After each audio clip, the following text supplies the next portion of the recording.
ব্যবস্থার প্রয়োজন, এটা আমরা প্রত্যেকেই বুঝি। যে দাবিগুলো রেখেছেন একসঙ্গে নিশ্চিতভাবে আমরা সব দাবি পূরণ করতে পারবো না, এটা ঠিক। তবে একটি হাইমাস লাইট এবং মিড ডে মিলের সেট আমরা অতি সত্বর তৈরি করে দেওয়ার প্রতিশ্রুতি দিচ্ছি। আর মার্চ মাসের দিকে আপনারা যোগাযোগ করবেন বিদ্যালয় কর্তৃপক্ষ। আপনাদের বাউন্ডারি ওয়ালের যে দাবি রয়েছে আমরা চেষ্টা করে দেখব, নিশ্চিতভাবে কথা দিচ্ছি না 100% না পারলেও আপনাদেরকে সহযোগিতার হাত বাড়িয়ে দেবো। তার কারণ জেলা পরিষদকে অনেক বিদ্যালয়ের দিকে লক্ষ্য করতে হবে। আপনারা নিশ্চিতভাবে মার্চ মাসের পরেই জেলা পরিষদে গিয়ে যোগাযোগ করবেন, উন্নয়নের ব্যাপার সুনিশ্চিত হবে। আর দয়া করে যারা আমাদের জনপ্রতিনিধি আছেন তাদের উদ্দেশ্যে বলবো, আমরা বীজ রাস্তা থেকে যে ঢালাই রাস্তাতে ঢুকলাম, পাশে যাদের জমি রয়েছে,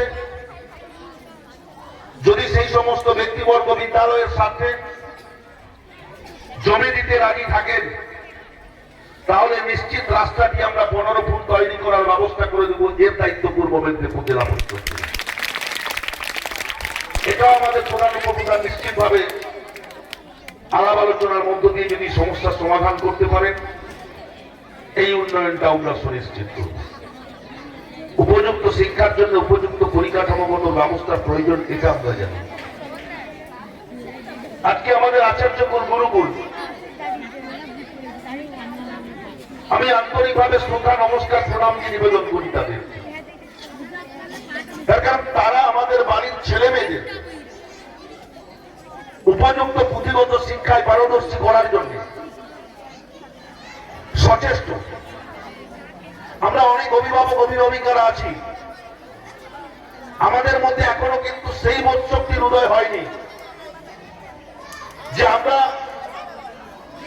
মনে করি বিদ্যালয়ে পাঠিয়ে দিলাম ছেলে কিংবা মেয়েকে, আমার সব কাজ শেষ, আমার আর কোনো দায়িত্ব নেই।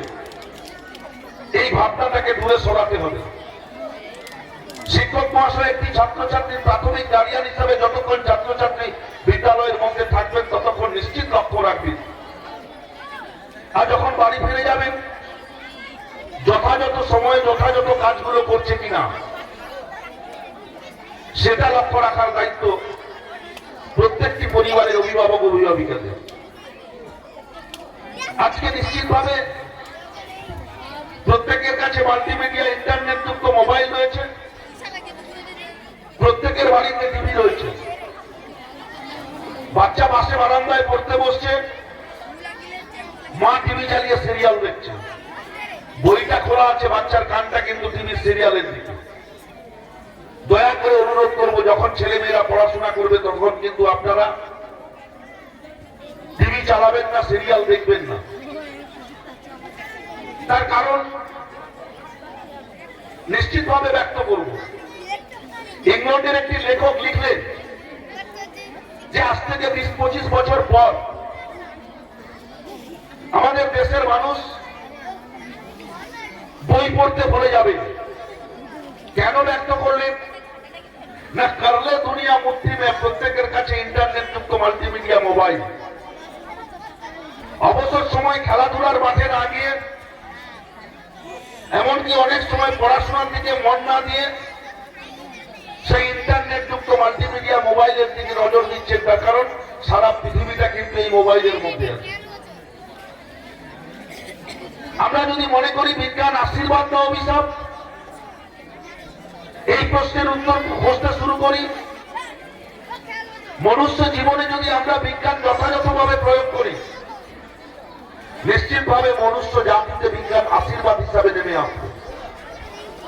আর যদি যথাযথ প্রয়োগ না করতে পারি, বিজ্ঞান অভিশাপ হিসাবে নেমে আসবে। আমি এতগুলো কথা বললাম, তার কারণ রয়েছে। আজকে যখন মাধ্যমিক উচ্চ মাধ্যমিকের ফল প্রকাশ হয়, কি দেখি আমরা?